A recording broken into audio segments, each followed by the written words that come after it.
Hello everyone. Today we are going to start our new topic in mathematics subject trigonometry. हम आज के topic की शुरुआत करने जा रहे हैं ट्रिग्नोमेट्री से। ठीक है भाई। और ट्रिग्नोमेट्री जो सब्जेक्ट है वो आपका 11th और 12th में तो काम आएगा और 10th क्लास के बोर्ड्स के अकॉर्डिंग भी बहुत ज़्यादा इम्पोर्टेंट है। तो आपको ये चैप्टर बहुत ही ध्यान से और इंटरेस्ट लेके पढ़ने की ज़रूरत है अगर बोर्ड में अच्छे मार्क्स स्कोर करना चाहते हैं। अभी नवंबर चल रहा है, 17 नवंबर है और दिसंबर, जनवरी, फरवरी में आपके एग्ज़ाम होने की संभावना है। संभावना नहीं, कंफर्म है कि एंडिंग तक आपके जो डेट शीट वगैरह हैं आकर लास्ट वीक में, फरवरी के लास्ट वीक में आपके एग्जाम शुरू हो जाएंगे। तो आपको कमर कस के अभी मेहनत करने की ज़रूरत है। पूरा साल जिस बच्चे ने जो भी किया है मैटर नहीं रखता। अगर आप अभी भी नोटबुक और बुक उठाकर पढ़ने, कमर कस के पढ़ना स्टार्ट कर देते हैं तो आपको कोई नहीं रोक सकता अच्छा स्कोर करने से।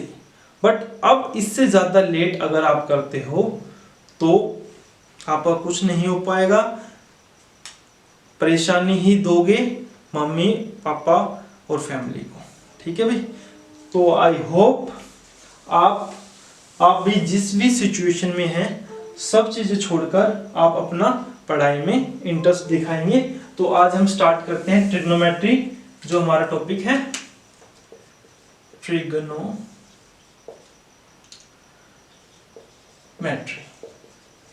ठीक है भाई। आज का टॉपिक है हमारा ट्रिग्नोमेट्री। तो सबसे पहले हम ट्रिग्नोमेट्री का मतलब समझेंगे कि ट्रिग्नोमेट्री का मतलब होता क्या है। तो मैंने ट्रिग्नोमेट्री को 3 पार्ट्स में डिवाइड कर लिया, ट्राइगोनोमेट्री। ठीक है भाई। मैंने ट्रिग्नोमेट्री को 3 वर्ड्स में, 3 पार्ट्स में डिवाइड कर लिया।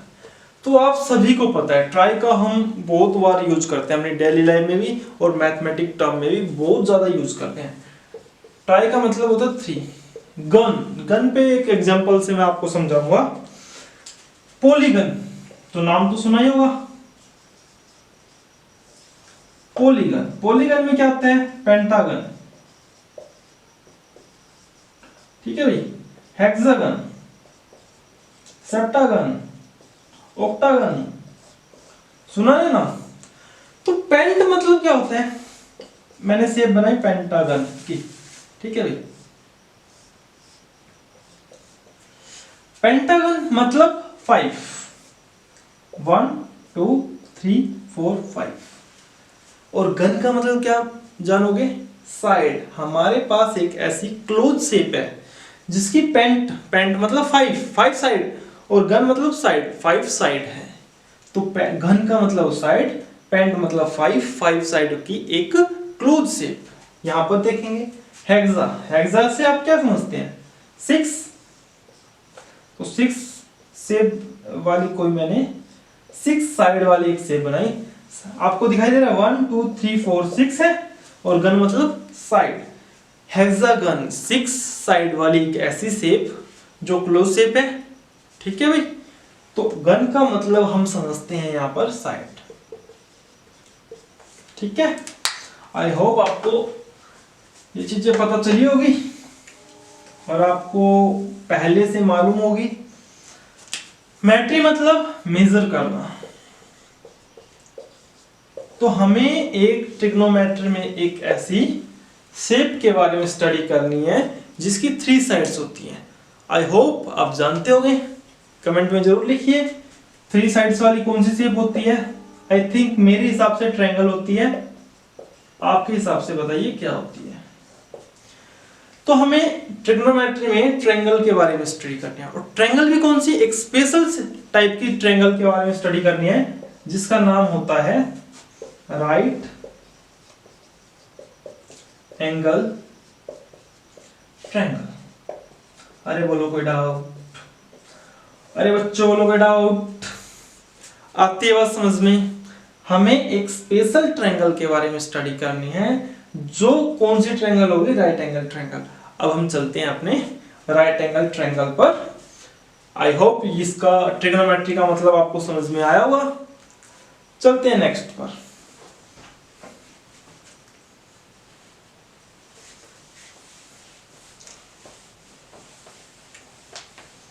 तो मुझे नीड है सबसे पहले एक ट्रायंगल की, और कौन सी ट्रायंगल? स्पेशल कौन सी ट्रायंगल? अपनी राइट एंगल ट्रायंगल। तो ये मेरे पास राइट एंगल ट्रायंगल है, ए बी और सी। तो भाई राइट एंगल ट्रायंगल की खास बात क्या होती है? Right angled triangle. अब इसकी कुछ खासियत देख लेते हैं। इसकी एक खासियत तो ये होती है भाई कि एक एंगल क्या होना चाहिए? 90 डिग्री होना चाहिए। आप देख रहे हो यहाँ पे एंगल बी है हमारे पास, वो 90 डिग्री का है। ठीक है भाई।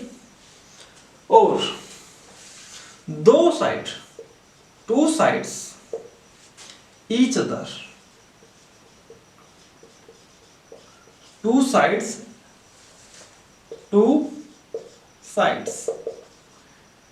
Dash each other. दो साइड्स क्या होती है? डैश होती है ईच अदर। डैश में क्या आएगा? परपेंडिकुलर।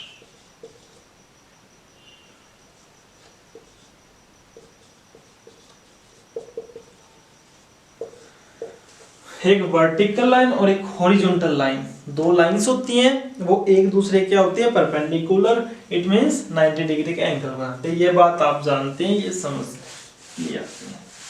दूसरी बात पे चलते हैं भाई। अगर एंगल की बात करें तो राइट एंगल ट्रायंगल में जो अदर दो एंगल होते हैं, एंगल ए की बात कर रहे हैं एंड एंगल बी की, ये दोनों हमारे पास होते हैं acute angle. Angle A and B are acute angles. ठीक है भाई। फिर तीसरी बात चलते हैं।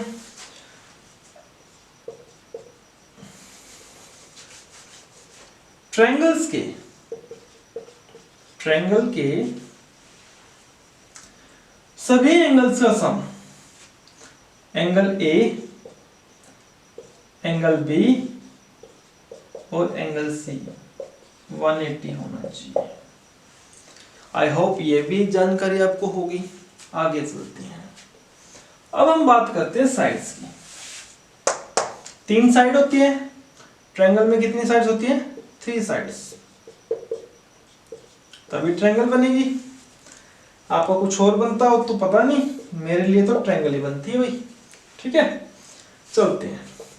3 साइड्स की ट्रायंगल है हमारे पास। जो ये इंक्लाइन साइड दिख रही है, एसी साइड, एसी, ये हमारे पास होते हैं इंक्लाइन लाइन, लाइन या साइड बोलते हैं। ये इस साइड का नाम हम ऑलवेज, हमेशा क्या रखते हैं? हाइपोटेन्यूस। याद रखना भाई, ये एसी साइड्स हमेशा राइट एंगल ट्रायंगल में हमेशा हमारे पास एक नाम से जानी जाती है, hypotenuse. But two other sides, अगर हम दो अदर साइड्स की बात करें, A B and B C, इनका नाम किसके बिहाफ पे रखेंगे? ये बात समझने की है। तो ये बात हम समझेंगे इसको रब करके। आई होप ये चीज आपको समझ में अच्छे से आई होगी। तो चलते हैं आगे, दो अदर साइड्स के बारे में जानते हैं।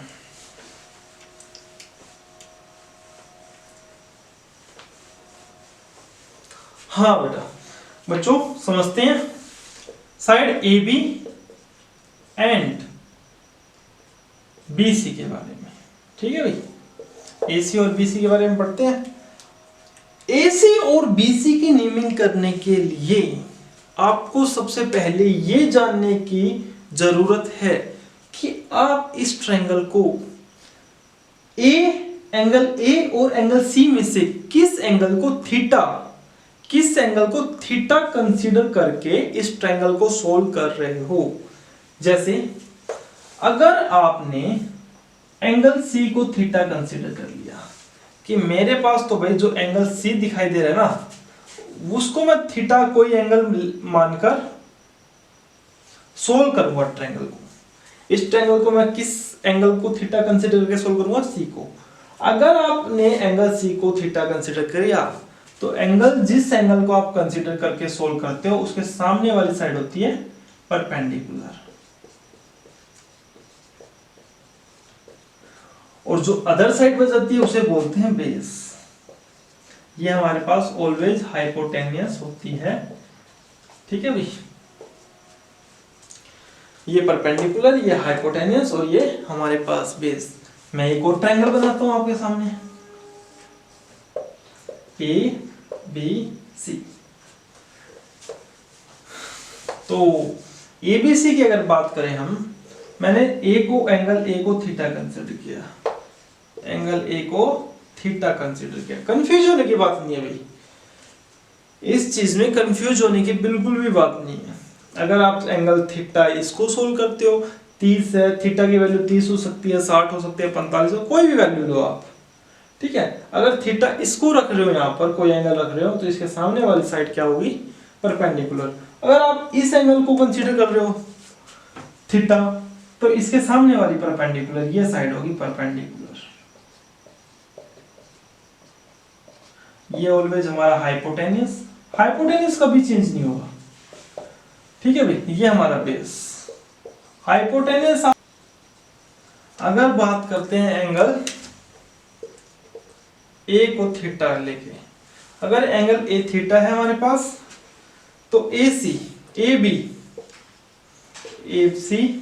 और बी सी। ए सी हमारा हमेशा रहेगा हाइपोटेनियस,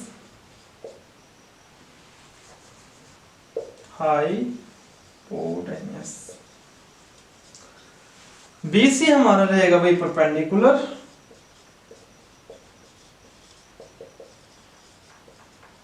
और ए बी हमारा रहेगा बेस। आई होप कि ये डिफरेंशिएट आप अच्छे से कर पाओगे। ये टॉपिक आपको समझ में आया होगा कि एंगल साइड किस पर बेस्ड है, कि परपेंडिकुलर, और जो बेस है हमें सिलेक्ट करना है तो किसके बिहाफ पे करेंगे। हम हमेशा थीटा के बिहाफ पर साइड्स को चूज करेंगे कि ये हमारा परपेंडिकुलर और ये हमारा बेस है। इंक्लाइन लाइन, जो एक वर्टिकल और एक हॉरिजॉन्टल लाइन पर जो एक इंक्लाइन लाइन होती है, वो हमेशा हमारा क्या कहलाएगा बच्चों? परपेंडिकुलर कहलाएगा। आई होप ये आपने नोट डाउन भी किया होगा और आपको अच्छे से समझ में आ गया होगा। तो हमें अब जरूरत है आगे बढ़ने की। ठीक है भाई, चलते हैं आगे।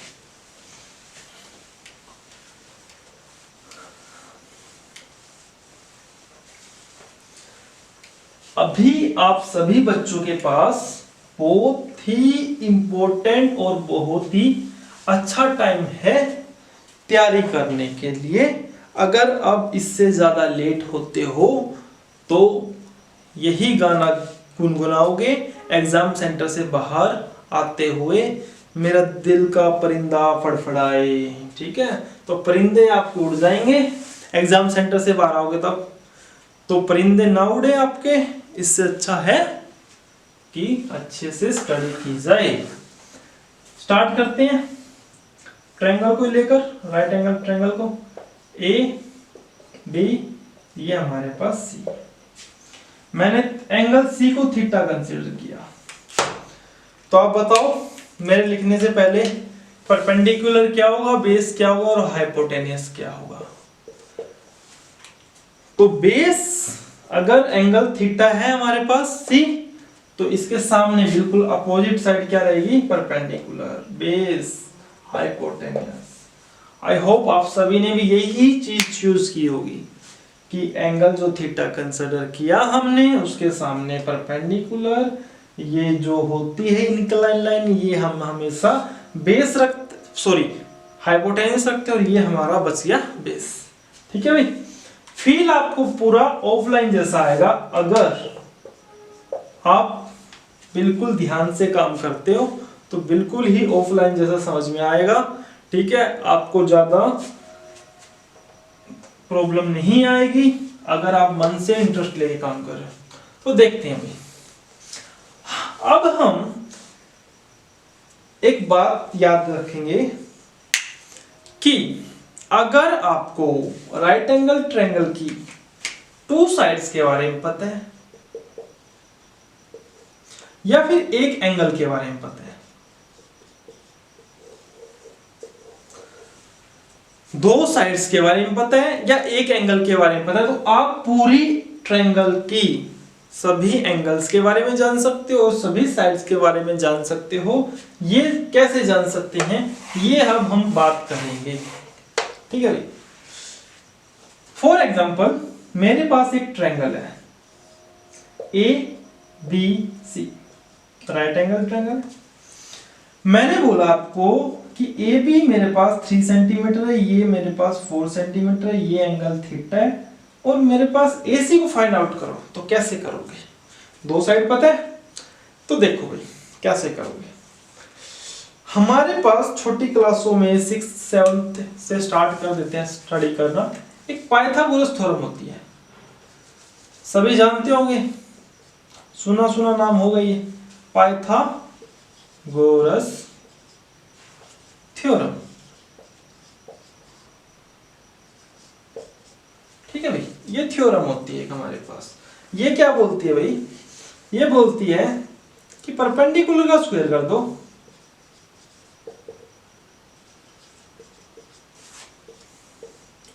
और उसमें ऐड कर दो बेस का स्क्वायर, तो हमें ये देता है हाइपोटेन्यूस का स्क्वायर। क्या बोलता है कि परपेंडिकुलर का स्क्वायर कर दो प्लस बेस का स्क्वायर में ऐड कर दो, हाइपोटेन्यूस का स्क्वायर दे दूंगा आपको। समझो फिर, अगर थीटा सी है हमारे पास तो परपेंडिकुलर ये होगा, बेस ये हो गया और हाइपोटेन्यूस ये होता है। तो परपेंडिकुलर है 3 हमारे पास, 3 का स्क्वायर प्लस बेस हमारे पास है 4, 4 का स्क्वायर इक्वल टू हाइपोटेन्यूस के स्क्वायर के बराबर आएगा। 3 का स्क्वायर आई थिंक आप जानते होंगे 9 होगा, 4 का स्क्वायर आप जानते हो 16 होता है, और h का स्क्वायर, अब याद रखना जब ये स्क्वायर इक्वल टू को जंप करके इधर आता है तो पावर हमेशा रेसिप्रोकल होता है। रेसिप्रोकल अगर 2 है, 2 का रेसिप्रोकल होगा हमारे पास 1/2, 3 है, 3 का रेसिप्रोकल होगा 1/3। इट मींस इसको उल्टा कर दो, तो इसे हम लिख सकते हैं under the root 9 + 16 equal to h। तो 9 + 16 हो जाएगा हमारा 25 का रूट इक्वल टू h, और आप जानते हो 25 किसका स्क्वायर होता है, 5 का स्क्वायर, और याद रखना स्क्वायर से रूट कट जाता है, तो हाइपोटेन्यूस हमारा आ गया 5। ठीक है भाई, तो ये हमारा आ गया 5। तो आप एक चीज और देख रहे हो इस ट्रायंगल में कि सबसे लॉन्गेस्ट साइड हमारी क्या ही है, सबसे लॉन्गेस्ट साइड हमारी क्या ही है, AC। तो हमेशा याद रखना हाइपोटेन्यूस सबसे लॉन्गेस्ट साइड होती है किसमें, राइट एंगल ट्रायंगल में। ठीक है भाई, तो हमें 2 साइड पता थी, तीसरी साइड आ गई। अब इससे एंगल्स का कैसे पता चलेगा ये देखते हैं। आई होप ये चीज समझ में आई होगी आपको। पाइथागोरस में होती है परपेंडिकुलर स्क्वायर प्लस बेस का स्क्वायर इक्वल टू हाइपोटेन्यूस के स्क्वायर के बराबर।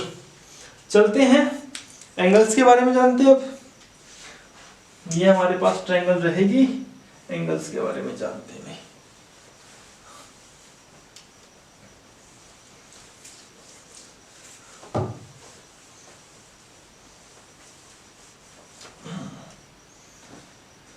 तो एंगल्स के बारे में ऐसा जानेंगे, same way AP 90 C theta. Angle C हमारे पास है थीटा। ठीक है भाई,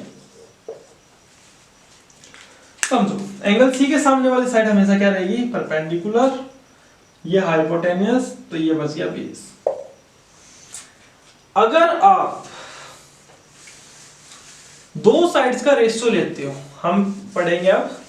हमारे पास 6 रेशियो होती है ट्रिग्नोमेट्री में, जो बहुत ही इंपॉर्टेंट है, उसके बारे में पढ़ेंगे हम। क्या होती है भाई? फर्स्ट, अगर आप परपेंडिकुलर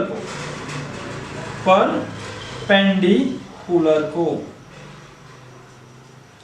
डिवाइड कर देते हो हाइपोटेन्यूस से, तो हमें एक एंगल मिलता है। इन दोनों साइड्स की रेशियो हमें एक एंगल देती है, उसे बोलते हैं साइन थीटा। ठीक है भाई। सेम वे सेकंड हमारे पास होता है, अगर आप बेस को हाइपोटेन्यूस से डिवाइड कर देते हो तो हमें मिलता है कोस थीटा। अरे बोलो कोई दिक्कत? थर्ड वन, अगर आप परपेंडिकुलर को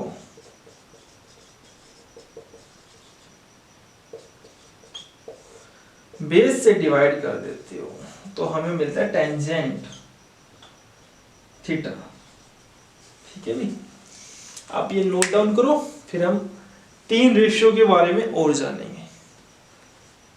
अगर परपेंडिकुलर को हाइपोटेन्यूस से डिवाइड करते हो, रेशियो लेते हो दोनों साइड की, तो हमें साइन थीटा मिलेगा। बेस को हाइपोटेन्यूस से करते हो तो कोस थीटा, परपेंडिकुलर को बेस से करते हो तो टेंजेंट थीटा। ये 3 रेशियो है। 3 अदर रेशियो होती है हमारे पास। बात करते हैं फोर्थ की। फोर्थ होती है, अगर आप इसी को रेसिप्रोकल कर दो, फर्स्ट को रेसिप्रोकल कर, इन द मींस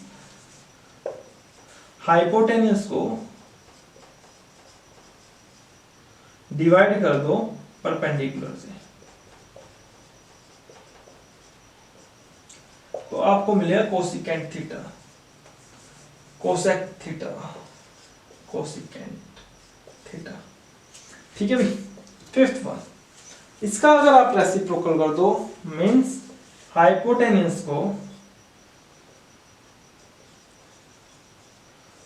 बेस से डिवाइड कर दो तो आपको मिलेगा सेकेंट थीटा, सेक थीटा। ठीक है भाई। लास्ट वन इज, अगर आप टेंजेंट का रेसिप्रोकल दो बेस को परपेंडिकुलर से,